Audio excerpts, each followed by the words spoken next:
کله چې عیسی ګڼ خلک ولیدل نو غره ته وختلو او هلته کېناسته او کله چې د هغه مریدان ورته راټول شول نو هغه ورته داسې تعلیم شروع کو بختور دي هغې چې د روح غریبان دي ځکه چې د اسمان بادشاهي د هغې ده بختور دي هغې چې غمجن دي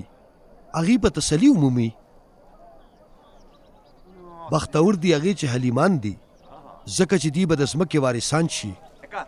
بختور دي هغې چې د صداقت اوږې تږي دي دوی به ماړه کړي شي بختور دي هغې چې رحم کوي په هغې به رحم وکړی شي بختور دي هغوی چې زړونه یې پاک دي هغې به د خدای پاک دیدن وکړي بختور دي د امن راوستونکي خدای پاک په هغې ته خپل زامن ووایي بختور دي هغوی چې د خدای پاک د رضا پوره کولو دپاره زورلی کېږي د اسمان بادشاهي د هغې ده تاسو بختور یئ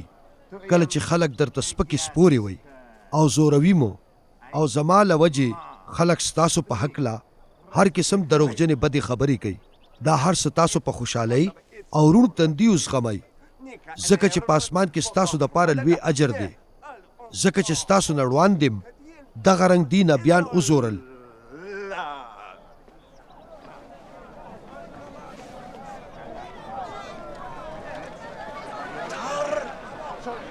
تاسو د دنیا دپاره مالګه یئ که مالګه بې خونده شي نو بیا به څنګه مالګي نه شي دا بیا د هیڅ څیز دپاره په کار نه راځي او بهر وغورځولی شي او د خپو لاندې کولو جوګه شي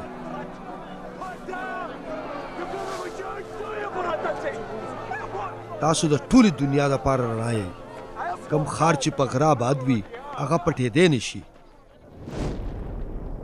چې ډیوه بله شي نو څوک پې لوښې نه ږدي بلکې د ډیوډ د پاسه کېښودی شي چېرته چې د کور ټولو خلکو ته رڼا ورکوي او تاسو هم دغه رنګ د خلکو د وړاندې رڼا خوره کوي د دې دپاره چې هر کله هغې ستاسو ښه کارونه وویني نو هغې به ستاسو د آسماني پلار لویي بیان کړي دا خیال مه کوئ چې ګنې زه د دې دپاره راغلی یم چې شریعت او د نبیانو کتابونه منسوخ کړم زه د هغې منسوخ کولو نه نه یم راغلی بلکې پوره کولو له راغلی یم زه تاسو ته رښتیا وایم تر څو پورې چې اسمان او ځمکه ختم شوي نه وي نو د شریعت یو حرف یا د حرف نه یو زبر قدرې به ختم نشي تر څو چې دا هر څه سر ته رسېدلی نه وي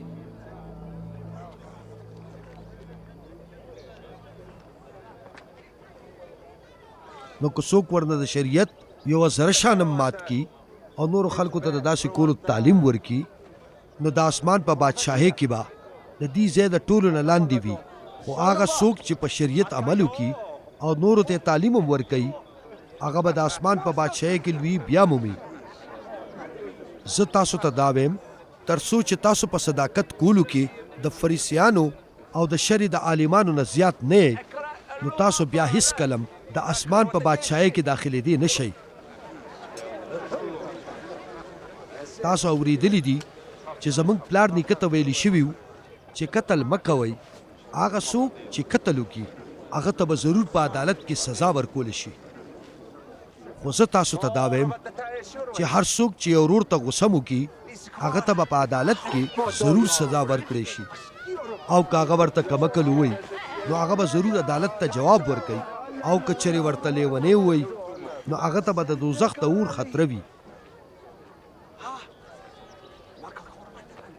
که چېرې تاسو د قربانۍ ځای ته کم څیز راوړئ او په دې وخت کې درته رایاد شي چې ستا ورور پسې خبره درنه خفه دی نو خپله قرباني په هغه ځای پرېږده لاړ شه اول خپل ورور رضا کا او بیا راشه او خپل نظر وړاندې کا که د چا سره ستا مقدمه وي نو زر ورسره روغه جوړه وکړه کله چې ورسره عدالت ته په لاره روانې هسې نه چې هغه دې قاضي ته پیش کي او قاضي سپایي ته او ته قید شي زه تاسو ته دا وایم چې تاسو به تر هغې آزاد نه شئ تر څو چې مو خپله جرمانه پیسه ادا کړې نه وي